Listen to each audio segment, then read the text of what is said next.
MWANGAZA. Thank you, honorable members. Honorable members, the provisions of Standing Order number 65.4 provides that when the order for the motion is learned, the Speaker shall refuse to allow the member to move the motion unless the Speaker is satisfied that the member is supposed to, by at least a third of all the members of the Assembly, to move the motion, provided that within the 7 days notice, the clerk shall cause to be prepared and deposited in office at least of all members of the Assembly with an open space against each name for the purposes of appending signatures, which list shall be entitled signatures in support of a motion for removal of Meru County government by impeachment. To this end, honorable members, with me the requisite forms prepared by the office of the clerk in light of the provision Standing Order number 65.4, which a total of 64 members, honorable members, have appended their signature. And honorable members, this is the list of the 64 members who have appended one third threshold. Consequently, I therefore elect the mover of the motion of Evans Mawira to take the floor and move the motion. Honorable Evans Mawira.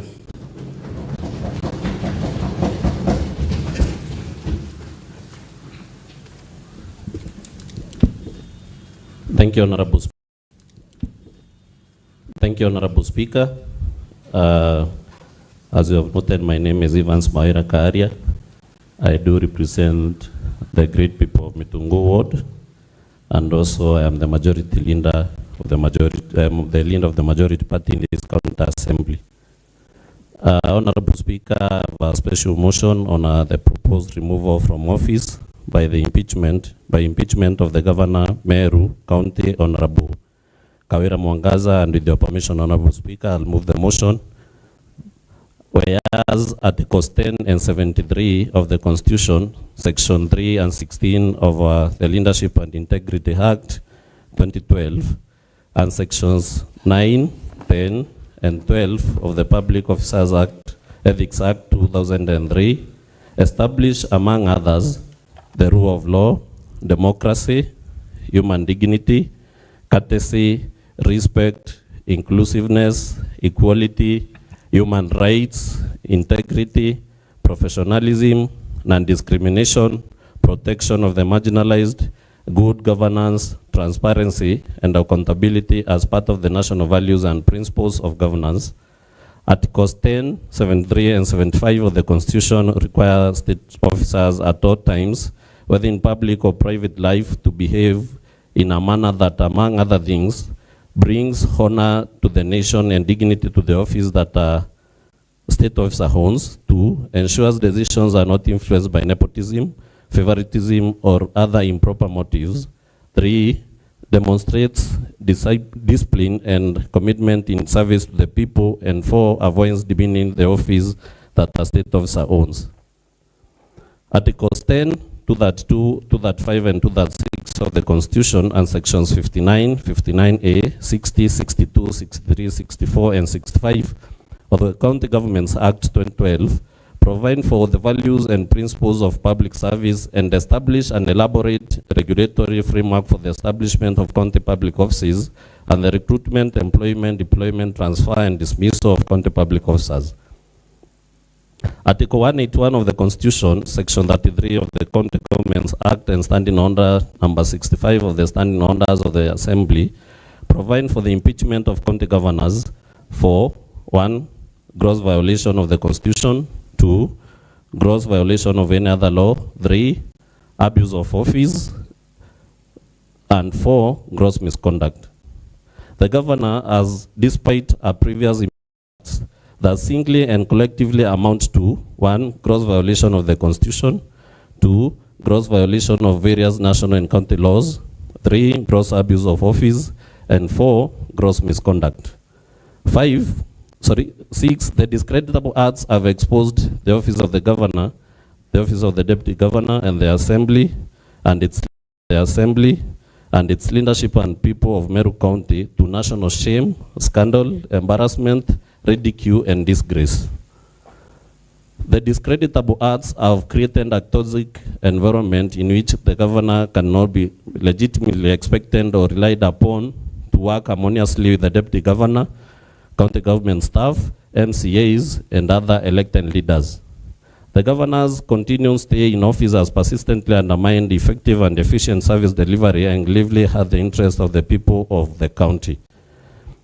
Therefore, the Assembly resolves to impeach the governor under Article 181 of the Constitution, Section 33 of the County Governments Act, and Standing Order 65 of the Standing Orders of the Assembly on the following grounds.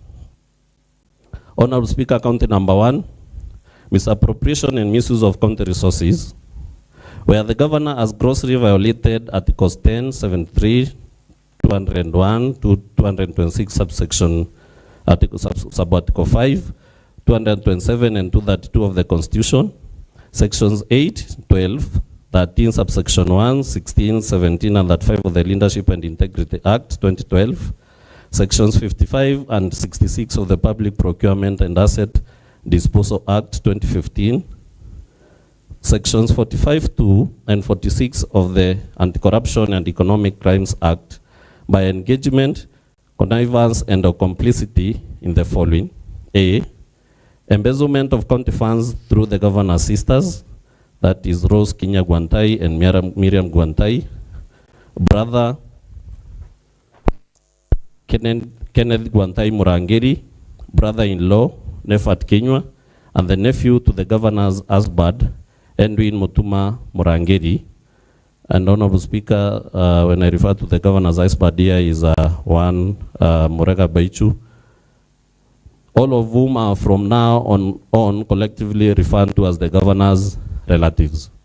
B, the withdrawal of county funds under the guise of payment for various supplies by the governor's relatives, yet they are ineligible to tender for or supply any goods or services to the county government. C, paying full salary and benefits for more than a year to Dr. Toiti, who is the CEO of County Revenue Board, Paul Mwaki, CEO of Liquor Board, Kenneth Kimathi Mbaye, CEO of Meru Microfinance, and Joseph Kithure Mberia, CEO, MEWAS, while knowing that those officers were not rendering any services to the county.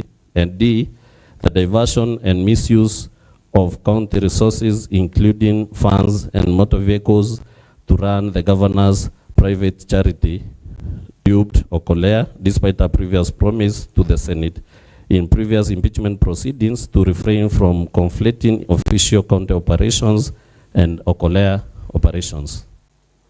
Honorable Speaker, the evidence of the governor's engagement, connivance, and complicity in the preceding gross violation of the Constitution and the law, gross misconduct, gross abuse of office is to be found in A complaint by Dranera Salesio Mutuma to the Ethics and Anti-Corruption Commission, the EACC, dated 11th August 2023, and the attachment to it, a copy of which is produced on pages 1 to 29 of the exhibits.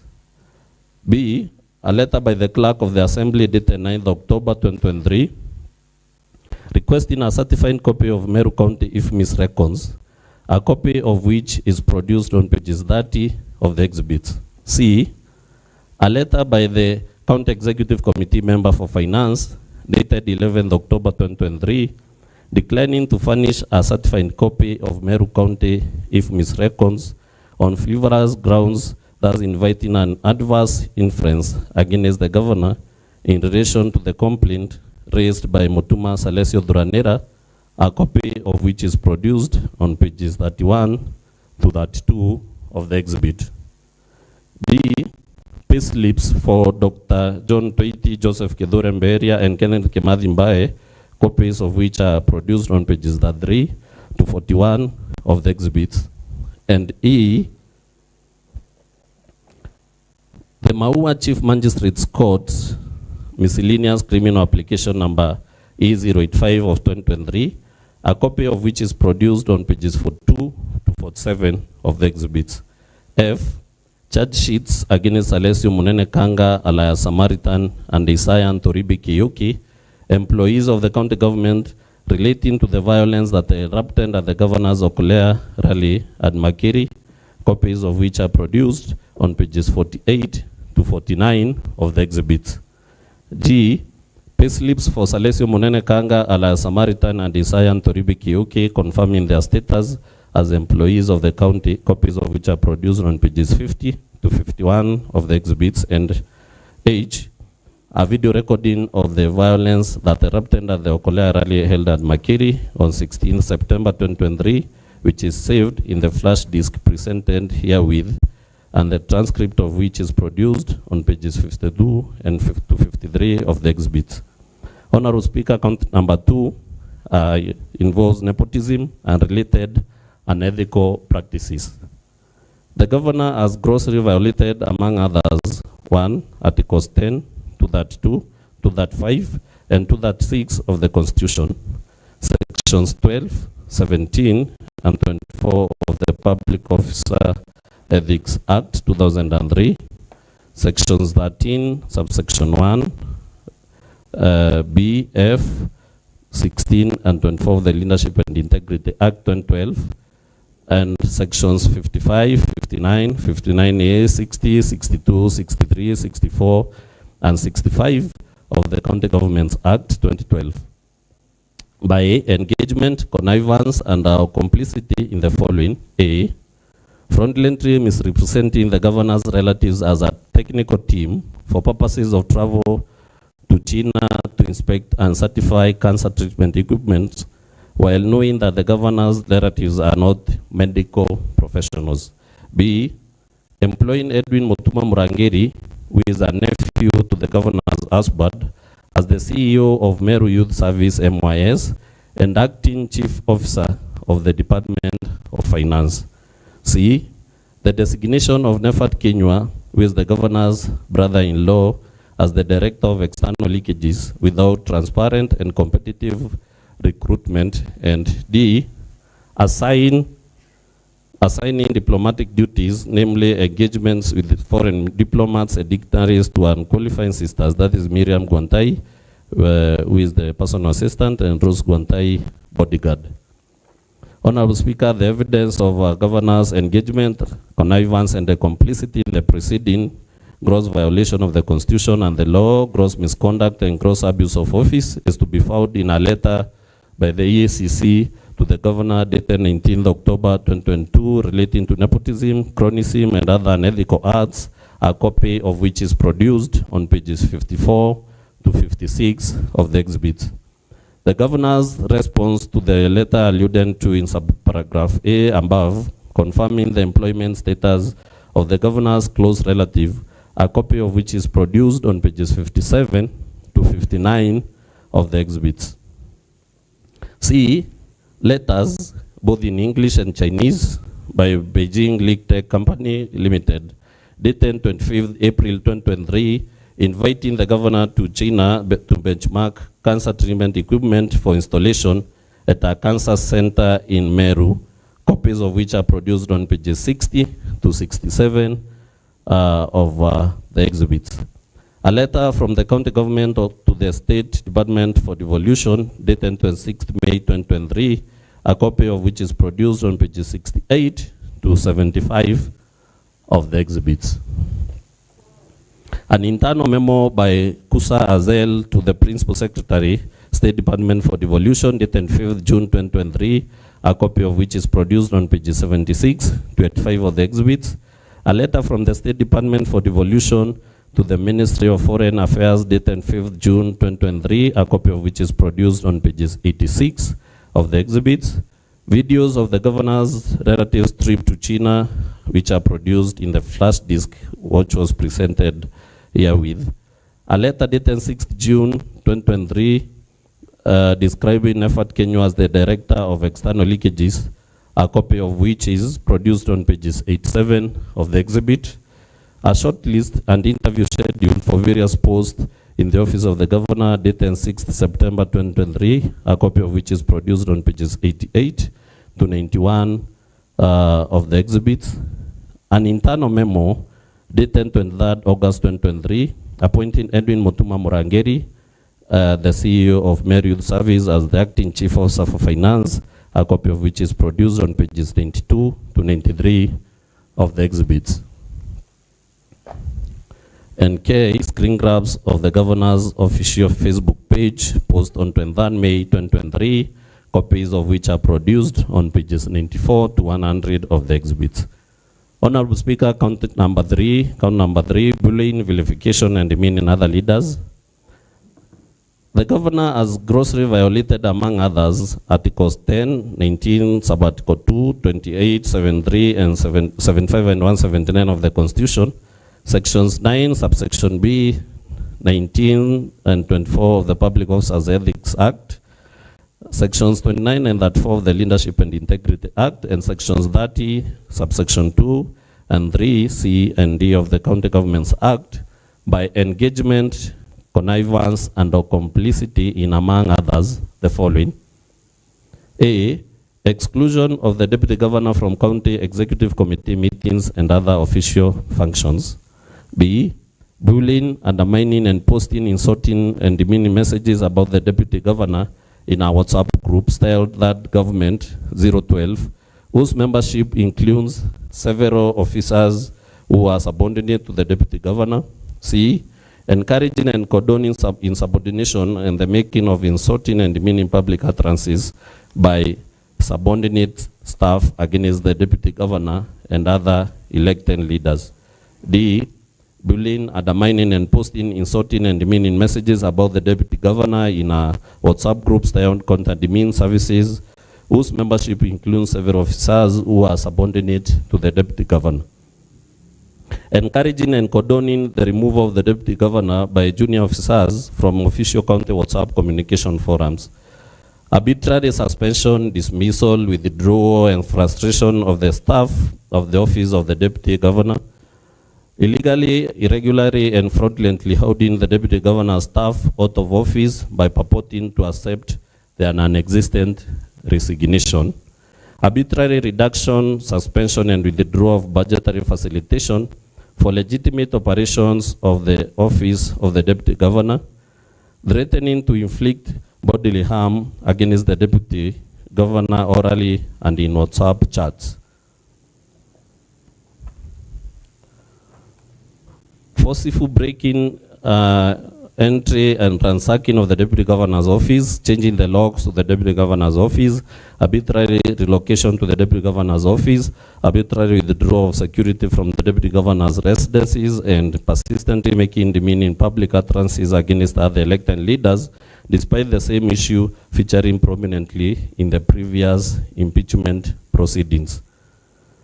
Making insightful, insulting, and demeaning remarks against other leaders by falsely accusing them of cartelism at a presidential Thanksgiving service held in Lare, despite this issue arising in previous impeachment proceedings, and encouraging, conniving, and condoning husbands, insulting, and demeaning public utterances and musical performances against other elected leaders, despite this issue featuring in previous impeachment proceedings. Honorable Speaker, evidence of the governor's engagement, connivance, and the complicity in the preceding gross violations of the Constitution and the law, gross misconduct, and gross abuse of office is to be found in A,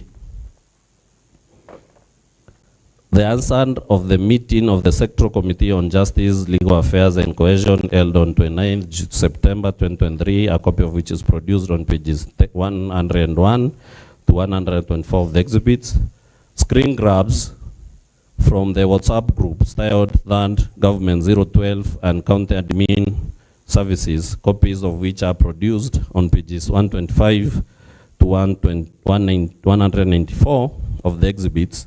Correspondence relating to the appointment of Patrick Nkunga as the personal assistant to the Deputy Governor, a copy of which is produced on pages 195 to 198 of the exhibits. D, a letter by the Governor's Chief of Staff dated 22nd May 2023 purporting to accept a non-existent resignation from Patrick Nkunga, a copy of which is produced on pages 199 of the exhibit. The purported resignation of Patrick Nkunga on 18th May 2023 is a fabrication of the governor's chief of staff. A claim by Patrick Nkunga for withheld salary dated 25th August 2023, a copy of which is produced on pages 200 to 201 of the exhibits. The appointment letter for Kombudu Paul Gekamati as the chief driver to the deputy governor dated 30th August 2022, a copy of which is produced on pages 202 to 203 of the exhibits.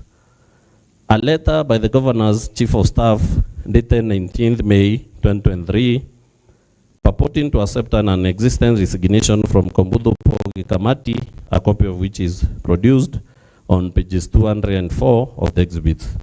And ban letter by Kombudu Paul Gekamati's advocates for withheld salary dated 13th June 2023, a copy of which is produced on pages 205 to 211 of the exhibits. A letter by the Deputy Governor's personal assistant to the Chief Officer Public Administration dated 14th July 2023, a copy of which is produced on pages 212 of the exhibits. Correspondence dated 11th August 2023 to 11th September 2023 relating to repairs, service and fuel for the Deputy Governor's official motor vehicle, copies of which are produced on pages 213 to 219 of the exhibits. An internal memo by the Deputy Governor's person, a copy of which is produced on pages 220 to 225 of the exhibits. An internal memo by the Deputy Governor to the County Secretary relating to CEC meetings dated 25th August 2023, a copy of which is produced on pages 226 of the exhibits. Correspondence between the Governor's Chief of Staff, the Deputy Governor, and the County Secretary dated 30th August 2023 to 12th September 2023 relating to the relocation of the Deputy Governor's office, copies of which are produced on pages 227 to 229 of the exhibits. A letter by the Deputy Governor to the Speaker of the Meru County Assembly relating to office facilitation dated 30th August 2023, a copy of which is produced on pages 230 of the exhibits. A letter by the Deputy Governor to the Speaker of the Meru County Assembly relating to the exclusion from CEC meetings dated 30th August 2023, a copy of which is produced on pages 231 of the exhibits. A letter by the Deputy Governor to the Secretary of the County Public Service Board relating to the staffing of the Deputy Governor's office dated 30th August 2023, a copy of which is produced on pages 232 of the exhibits. A letter by the Deputy Governor to the Deputy President of the Republic of Kenya relating to reconciliation dated 1st of September 2023, a copy of which is produced on page 233 of the exhibits. A letter by the Deputy Governor to the Clerk of the Senate relating to an invitation to CEC meetings and office facilitation dated 1st September 2023, a copy of which is produced on page 234 of the exhibits. A letter by the Deputy Governor to the Chairperson of the Council of Governors and Chairperson of the Deputy Governor's Caucus relating to reconciliation dated 1st September 2023, a copy of which is produced on page 205 of the exhibits. An internal memo by the Deputy Governor to the County Secretary dated 11th September 2023, a copy of which is produced on page 236 of the exhibits.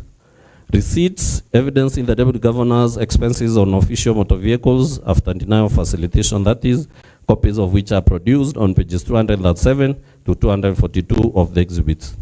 Correspondence relating to the invitation of the County Executive Committee member for Finance to appear before the Assembly to shed light on complaints by the Deputy Governor, a copy of which is produced on pages 243 to 248 of the exhibits. police OB numbers relating to breaking in the deputy governor's office and forgery of his driver's resignation letter, copies of which are produced on page 249 of the exhibits, and a video recording of the governor accusing other leaders of cartelism at a presidential Thanksgiving service held in Laare, which is saved in the flash disk presented herewith, and a transcript of which is produced on page 250 of the exhibits. Video recording of an insulting, demeaning, and insightful musical performance by the governor and her husband at Kiotene, which is saved in the flash disk presented herewith, and the transcript of which is produced on pages 251 to 252 of the exhibits. Video recording of the governor's chief of staff making highly vulgar, insulting, demeaning, and insightful remarks against the deputy governor on Vita TV, which is owned by the governor through relatives and proxies, which is saved in the flash disk presented herewith, and the transcript of which is produced on page 447 of the exhibits, and video recording of the governor dissing MCAs and other elected leaders at a public rally and boasting of how she easily won previous impeachment proceedings, a copy of which is saved in the flash disk presented herewith.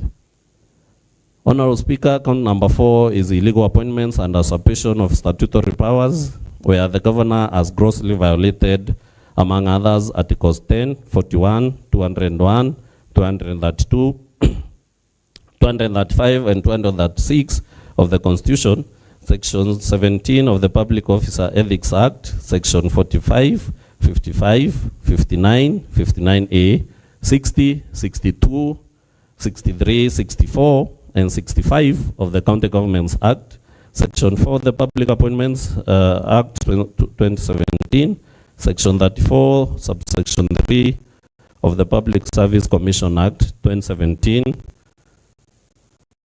Sections 9, Subsection 2 of the Meru County Revenue Board Act 2014, Sections 4, Subsection 2 of the Meru County Alcoholic Drinks Control Act 2014, Sections 11, Subsection 2 of the Meru County Microfinance Corporation Act, and Section 18, Subsection 2 of the Meru County Water and Sanitation Services Act 2014 by engagement, connivance, and or complicity in, among others, the following. A, appointing Kenneth Mutiriongo as a chief officer without county assembly approval. B, sending Dr. Nteto, CEO of the County Revenue Board, Paul Mwaki, CEO of Liquor Board, Kenneth Kimathi Mbaye, Managing Director of Meru Microfinance Corporation, and Joseph Kidhure Mberia, CEO MEWAS, on indefinite compulsory leave with full salary and benefits in the usurpation of the powers of the appointing authorities under the relevant Meru County laws. C, deploying other persons in breach of a court order to perform the functions of the persons alluded to in subparagraph C above. D, appointing an unqualified person, that is Edwin Mutuma Murangeri, Kenneth Mutiriongo, and Getopun Kanata, as acting chief officers without the requisite competitive recruitment and recommendation of the County Public Service Board. E, disregarding the criteria for the establishment of offices within the County Public Service by recruiting traffic marshals without the involvement of the County Public Service Board. Usurping the powers of the County Public Service Board by creating offices of the traffic marshals, which is the sole preserve of the County Public Service Board. Employing a bloated workforce, more than 100 personal staff in the office of the governor, irregularly designating and paying various cleaners as senior support staff while having 16 support staff, appointing the following persons to hold county offices in an acting capacity for more than 6 months. 1, Monica Kagwema, Chief Officer Youth. 2, Kome Mudhuri, Director Health Services. 3, Francis Mungai, CEO, County Revenue Board. 4, Silas Mbabu Moguna, CEO, Liquor Board.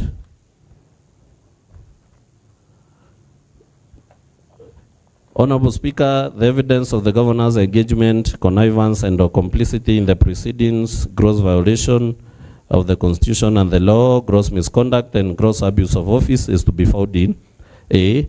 Documents relating to the staffing needs of the office of the governor, adverts and shortlisting of chief officers, copies of which are produced on pages 253 to 294 of the exhibits.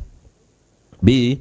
An internal memo by the county secretary dated 23rd August 2023, a copy of which is produced on pages 205 to 206 of the exhibits. Summons issued by the Assembly Sectoral Committee on Labor, Public Service and Social Welfare on 26th September 2023, copies of which are produced on pages 297 to 310 of the exhibits.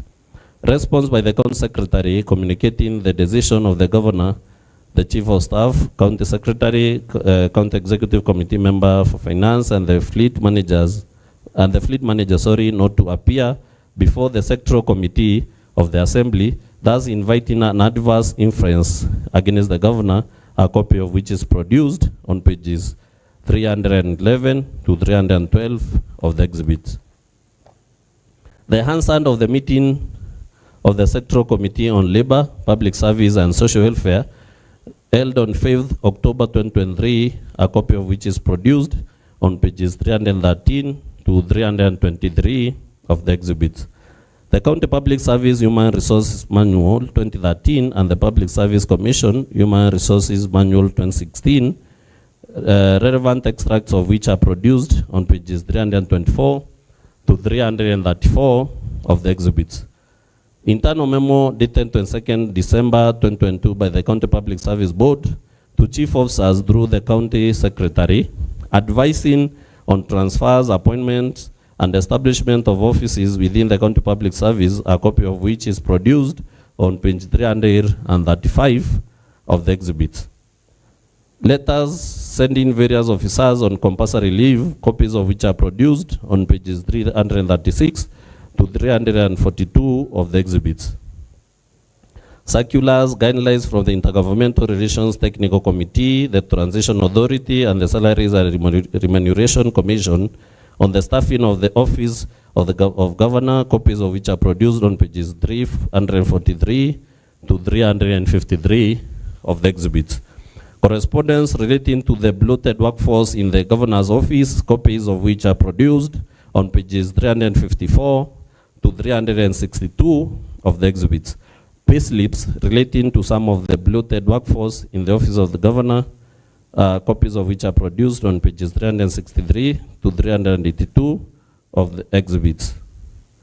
Correspondence between the Assembly and the County Public Service Board on the appointment of chief officers and the employment of various staff within the office of the Governor, copies of which are produced on pages 383 to 408 of the exhibits. Screen grabs from the Governor's official Facebook page relating to the appointment of traffic marshals, copies of which are produced on pages 409 to 412 of the exhibits, and a video recording of the Governor flagging off traffic marshals saved in the flash disk presented herewith, and a transcript of which is produced on pages 413 to 414 of the exhibits.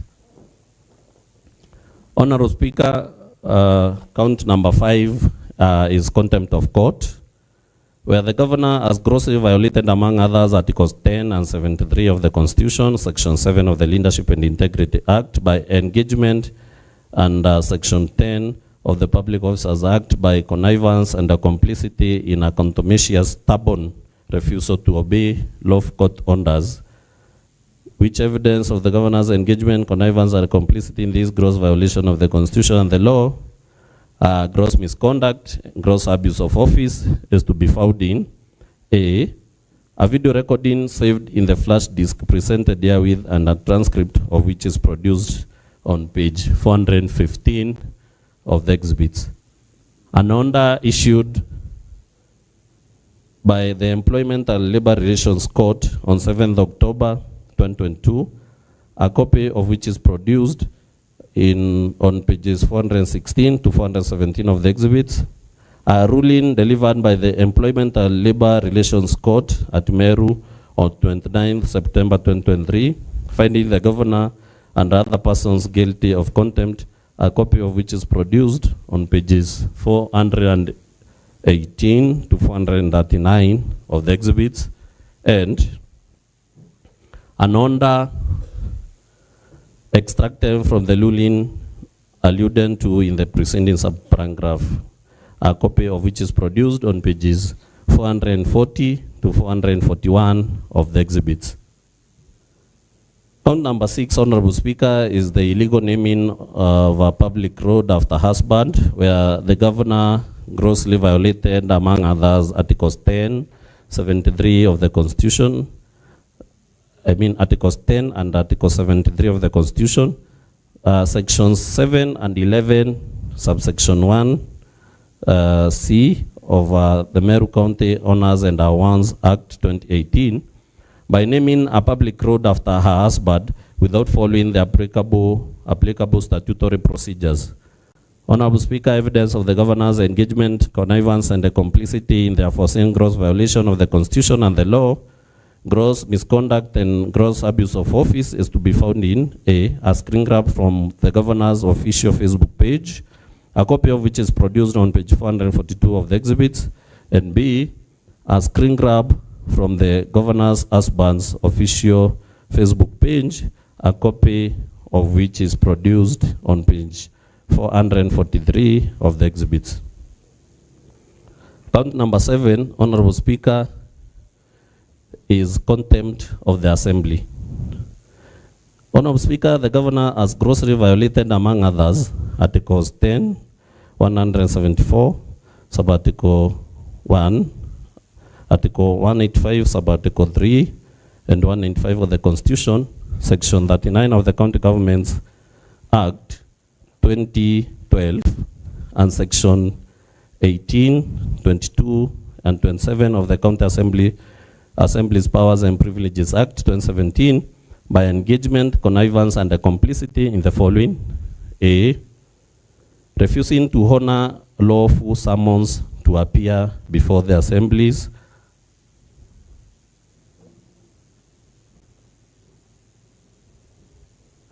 Sectoral Committee on Justice, Legal Affairs, and Cohesion to answer questions to the matters raised in the preceding parts of this impeachment motion. B, directing a chief of staff and accomplice and lackey in malfeasance to write a contemptuous letter to the Assembly in response to lawful summons to appear before the Assembly's Sectoral Committee on Justice, Legal Affairs, and Cohesion, and C, in the refusal by a County Executive Committee member, Finance, and County Secretary to furnish documents to the Assembly on the frivolous grounds that 1, an incoherent audit process was underway, and 2, the matters raised by the Assembly were sub judice, the later frivolous ground being also disingenuous and contrived when viewed against the fact that the governor has already been convicted of contempt of court. Evidence of the governor's engagement, connivance, and complicity in the aforesaid gross violation of the Constitution and the law is to be found in a letter by the governor's chief of staff dated 11th October 2023, a copy of which is produced on pages 444 to 445 of the exhibits. Honorable Speaker, that is the content of the motion. And Honorable Speaker, before I invite the second of the motion, who is the leader of the minority party in the Assembly, allow me to prosecute a few counts in the special motion, Honorable Speaker.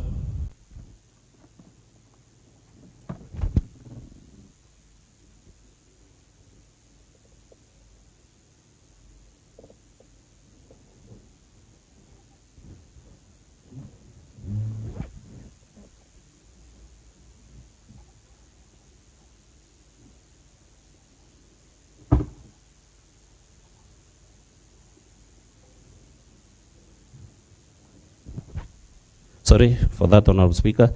Honorable Speaker, I'm saying before I invite the leader of the minority party to second the motion, allow me to prosecute a few counts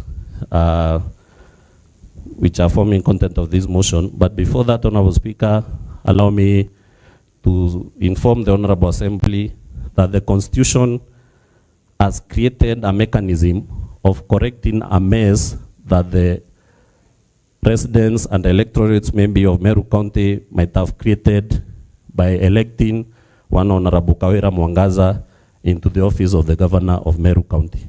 And that mechanism is provided for in the Constitution through Article 181 of the Constitution, Section 33 of the County Governments Act, and Standing Order number 65 of this County Assembly. And that is through impeachment, so that we can be able to correct a mess that was created during elections or a mess that was created by democracy, Honorable Speaker. Article 176 of the Constitution, Honorable Speaker, establishes the county governments which have two arms of one being the executive and the other one being the county assembly. And this one, Honorable Speaker, provides for separation of powers, which gives us the authority as a county assembly to oversight the county executive, having those powers having been donated to us by the people of Meru who voted during the previous elections, Honorable Speaker. And by impeaching or moving the motion to impeach the governor is one of our roles that we have been mandated to by the Constitution, Honorable Speaker. Honorable Speaker, count number 1 that we are charging the governor of Meru with, that is misappropriation and misuse of county resources. We have seen how the governor has grossly violated the Constitution, Honorable Speaker. The governor has also violated the Leadership and Integrity Act. The governor has violated the Public Procurement and Asset Disposal Act 2015, and also the Anti-Corruption and Economic Crimes Act, Honorable Speaker. And to prove this, Honorable Speaker, I want to request that the table of the clerks of plays for us the video. There is video for the Makiri Okolea rally, which was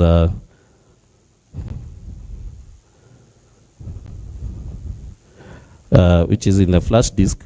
There is a video recording of the violence that erupted at the Okolea rally held at the Makiri on 16 September, so that we can prove, Honorable Speaker, that the governor, despite being won by the Senate in the previous impeachment process, that she should completely not conflict the Okolea rallies and government operations, which she has gone ahead to breach, Honorable Speaker, because we will see how government vehicles were stoned during the rally, and also we'll see in the video county employees engaging in the Okolea rallies, and we have evidence that the guys who will be shown in that video are employees of the county government, because we have pay slips with their names and their personal numbers that they used to be employed in the county government. Therefore, I request the table of clerks to play that video.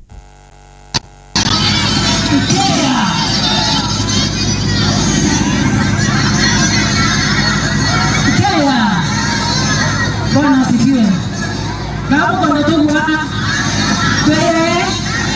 Bwana asifiwe. Na tueleze. Tutaurelia tekanga wana tuigwa.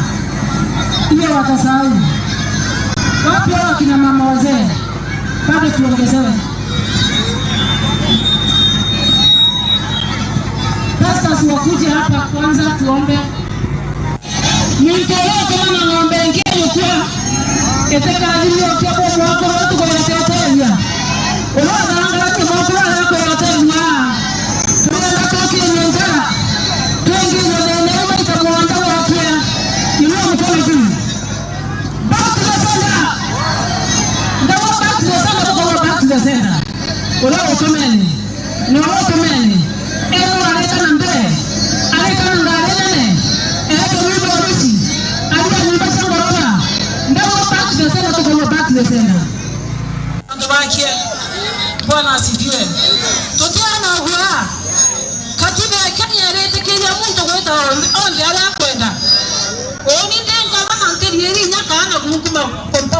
Nteto kanatia mchini wako nyungwa.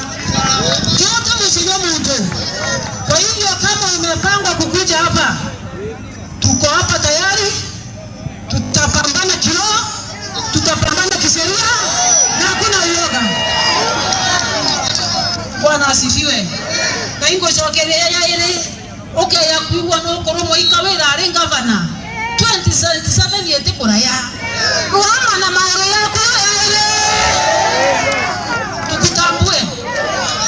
Tukiomba watambuano tukua tumira ana beto kwa maia. Hiyo ni ujinga na ni ukumbavu. Ndio kwa ya wangu ya maia. Ndio maana bakuru ya maia. Ya wangu na moko kuogera maia. Kana wewe wangu ya maia. Tukuone kiani neke.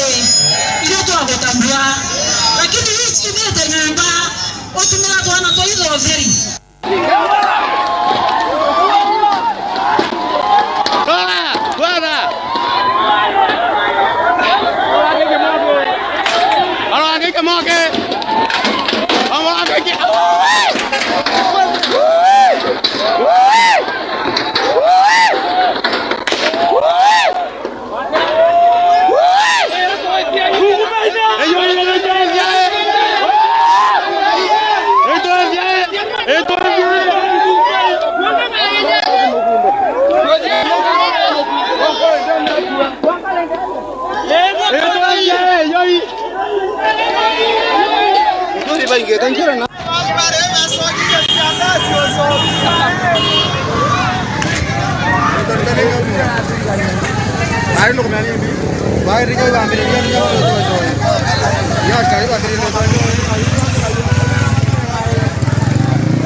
Thank you, Honorable Speaker. Honorable Speaker, Article 201 of the Constitution provides for how public money shall be used, that is both prudently and in a responsible way. And in this respect, the governor fails to abide by that provision of the Constitution because, Honorable Speaker, through that rally, the governor of Meru used both the financial resources for the county and also human resource for the county, as it will also be established, Honorable Speaker, because that incident was reported at Maua police station, where we have in the exhibits OB number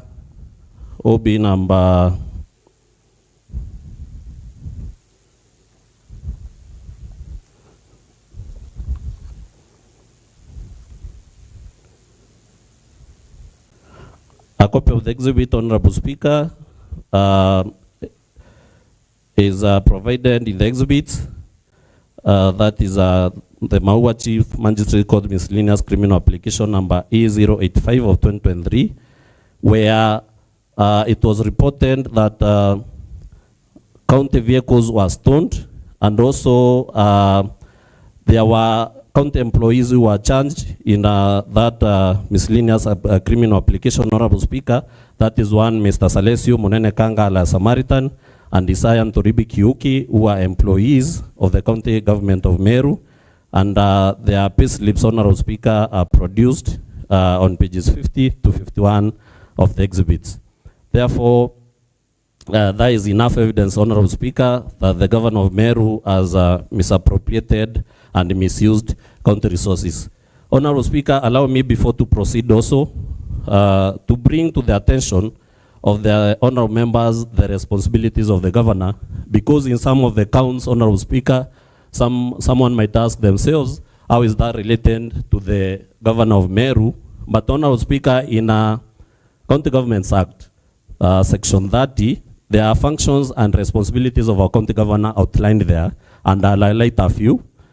Subject to the Constitution, that is Section 30, subsection 2, Honorable Speaker, subject to the Constitution, the governor shall diligently execute the functions and exercise the authority provided for in the Constitution and legislation, that is Part A.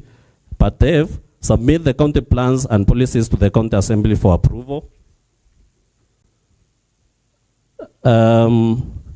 Also, Part J, submit to the County Assembly an annual report on the implementation status of the county policies and plans. And Part I, sign and cause to be published in the County Gazette, notice of all important formal decisions made by the Governor or by the County Executive Committee. Subsection 3 of the same Honorable Speaker states, in performing the functions under subsection 2, the Governor shall A, provide leadership in the county's governance and development. B, provide leadership to the County Executive Committee and an administration based on the county policies and plans.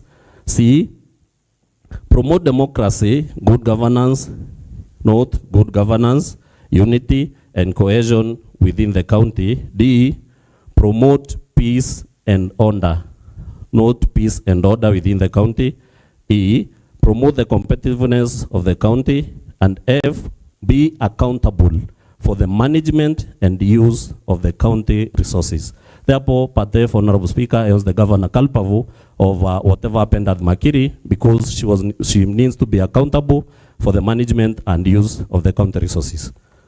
Honorable Speaker, still at count number 1, we have seen now embezzlement of county government funds has happened through the governor's relatives, which is in contravention of the Leadership and Integrity Act, and also the Public Procurement and Asset Disposal Act, and also the Anti-Corruption and Economic Crimes Act. Honorable Speaker, the Leadership and Integrity Act 2012, Section 8,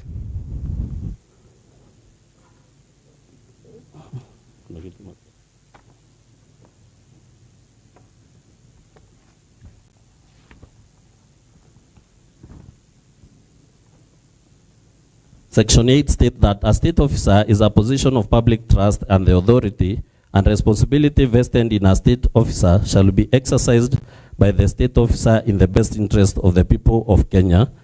Then Part 12 states, Section 12, subsection 1 states, a state officer shall not use the office to unlawfully or wrongfully enrich himself or herself or any other person. Then Section 16 speaks of a conflict of interest, where it says a state officer or a public officer shall use the best efforts to avoid being in a situation where personal interest conflict or appear to conflict with the state's officer or public officer's official duties. And Honorable Speaker, the other one speaks of, that is in a Public Officer Ethics Act, where it speaks of nepotism, where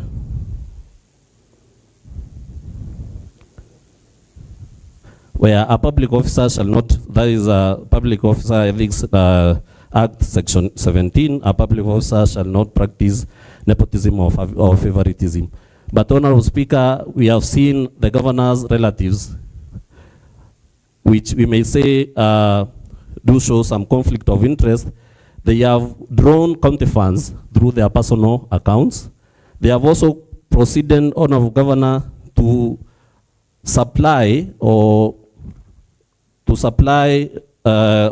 offer tenders to the county where they are ineligible. And Honorable Speaker, that is also proved through a letter where the County Assembly asked for IFMI's report from the County Executive Committee member for Finance, whereby they declined. And that one, Honorable Speaker, has a negative influence on the governor, because, Honorable Speaker, where we are supposed to ask for information that they have, they should provide that information unless they are hiding the truth. Therefore, we know that this allegation is a truthful allegation, since they declined to offer us with the IFMI's report to be able to prove beyond reasonable doubt that these governors' relatives did not draw from the county funds, Honorable Speaker.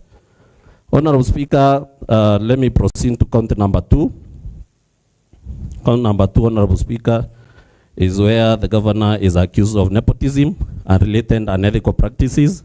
In the previous count, Honorable Speaker, I've shown where the Public Officers Ethics Act, Section 17, states that a person shall not be involved in nepotism or favoritism, but the governor has proceeded, Honorable Speaker, especially where the Beijing Tech Limited Company invited the governor for a tour in China. And Honorable Speaker, you'll be amazed to find out that the governor, in her own wisdom, or lack of wisdom, decided to appoint a technical team through the county secretary, which is also in the letters that are attached in the exhibits, where the county secretary, Honorable Speaker, went ahead and appointed one, the governor's sister, who is a PA, to be a part of the technical team. He proceeded to appoint one of our brothers, who is a bodyguard, Honorable Speaker, and funny, you wonder how a police officer will be part of a technical team to go and benchmark on medical equipment to also proceed to China. She proceeded, Honorable Speaker. Honorable Majority, did you verify if he is also a medical doctor? He can be a medical doctor and then an askari. Sorry? Did you verify if he is a medical doctor? Or does the document that he has given say? Honorable Speaker, in part of the exhibits that we have, there is a letter in Chinese by the Beijing League Tech Company. That is in exhibit number page 60 to 67.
Kwa Nulu Electricals noona into bya stima bya mithemba yonthe, low voltage, medium voltage, high voltage, extra high voltage.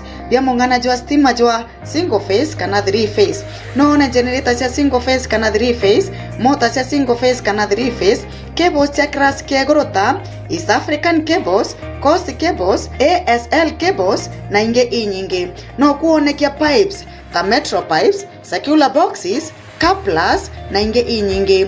Mataa ya kirasi kia gorota, LED, downlighters, full and half moon na inge inyingi. Control gear, switch enjira imwe, switch enjira ijiri, intermediate switch na inge inyingi. No kuonekia pumps cia roje, machine cia gukama, fridge, batteries, machine cia kura nguo, mariko cia kuruga, dispenser na into binge bionthe bira bitumaira stima.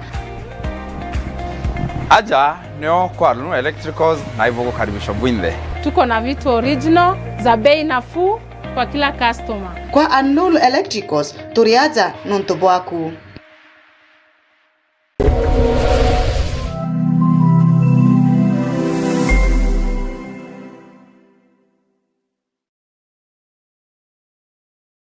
Mount Kenya East na Meru twina bargaining power. Na bargaining power yetu ni kiama kia nopeu political party. Kila nandi na kigitongeretwe ni party leader ugitwa Mheshimiwa Mpuru wa Bori. Tontubu itukinyetia antu a kiama getu kwithira ikiragire inya na gikwenderea kugwata inya nyankuruki. Therefore apilo yakwa ni bwa mbere kwira antu betu ba Meru, kwira antu ba Mount Kenya East ibombe gutonya kiamene getu. Na njira ya gutonya yonde ni kuyuria form. Ukoyuria form ya kiama getu, then ugaikia form ndene obisi yetu. Na obisi yetu twina obisi ndene ya at the national level area Nairobi witwa Embassy House 50th floor akwina parliament buildings. Au ni obisi yetu iri. Meru twina obisi yetu njirene ya makutano kwina mamaoa. Ala Superloaf bakery ire ya kwina hoteli ita wa Westwood. Wato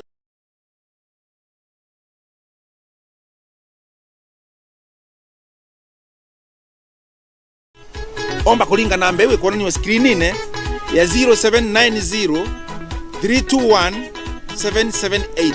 Chokere kaire 0790 321 778.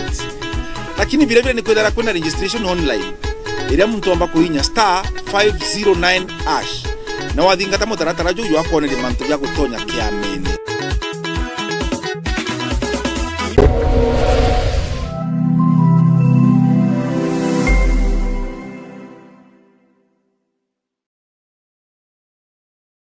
The BT Sacco ndio sako ya kwetu ongeretia mantone jaki mbesha na tuleje ukinyera kiroto gyaku netejenaga utungata bwa mithemba ije normal savings jaza savings account, the BT Total savings account, school fees account, the BT fixed deposit, minor savings account, business account, women savings, institutional savings, microcredit savings account na kinya salary account. Nombe nyo tuliongera kredo angisieto irere maua, mekindori, mudhara, mishimekuro, kianjai, adhi na kinyarare. Kana uturinge dhimu gokorokera namba ije 0701911765. Kana utume email kere info@thebtsacco.co.ke. The BT Sacco, our Sacco, our growth.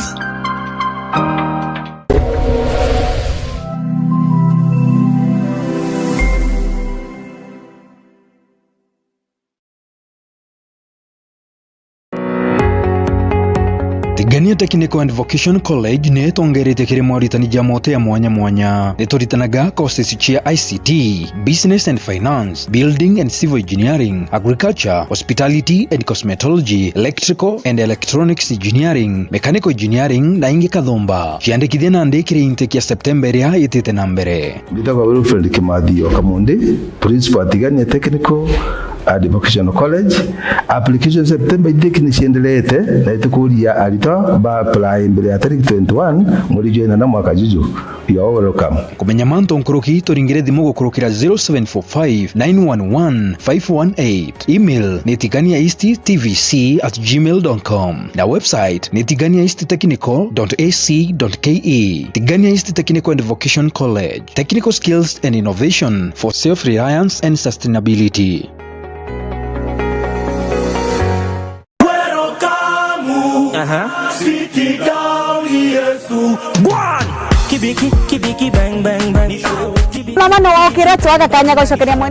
These are bodyguards or security officers for the governor who are relatives, are appearing in almost all crucial meetings, even of engaging foreign diplomats and dignitaries, Honorable Speaker. And the evidence is there because it's there in screen grabs or screenshots found on pages 94 to 100 of the exhibits, Honorable Speaker. Honorable Speaker, allow me to proceed to count number 3, that is bullying, vilification, and demeaning other leaders. Honorable Speaker, these are crimes that the governor has committed oftenly, repeatedly, since the time of inauguration into office, Honorable Speaker. Because this was a crime that was also used in the first impeachment process, Honorable Speaker. And in the Senate, Honorable Speaker, if I can remember, and I borrow from one Senator Tobiko, where she cautioned the governor about a loose tongue, Honorable Speaker. But this, from this counter evidence provided here, Honorable Speaker, it is evident that the governor of Meru cannot be able to prohibit herself from demeaning and vilifying other leaders, Honorable Speaker.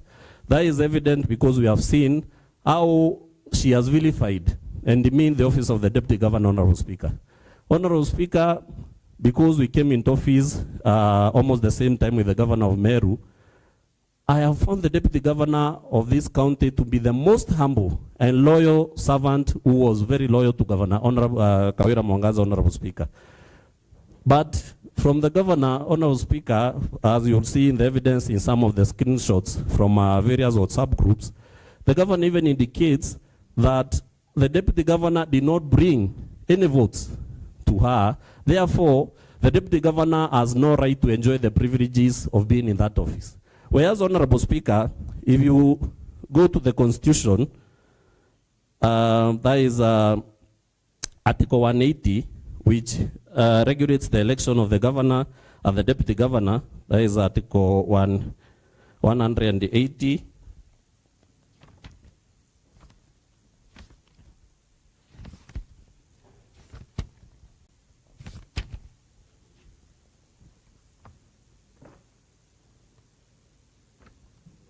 I found this one very fast, Honorable Speaker.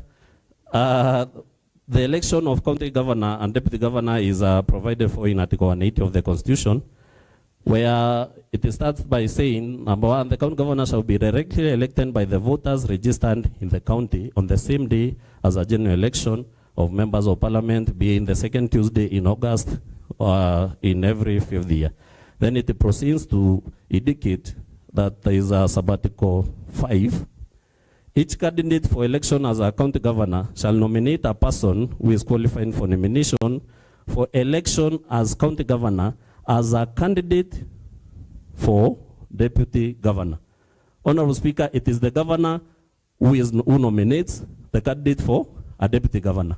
And after nomination, Honorable Speaker, the right of mercy for the one who is doing nomination ends at that point, Honorable Speaker, because Part 6 indicates, or sub-article 6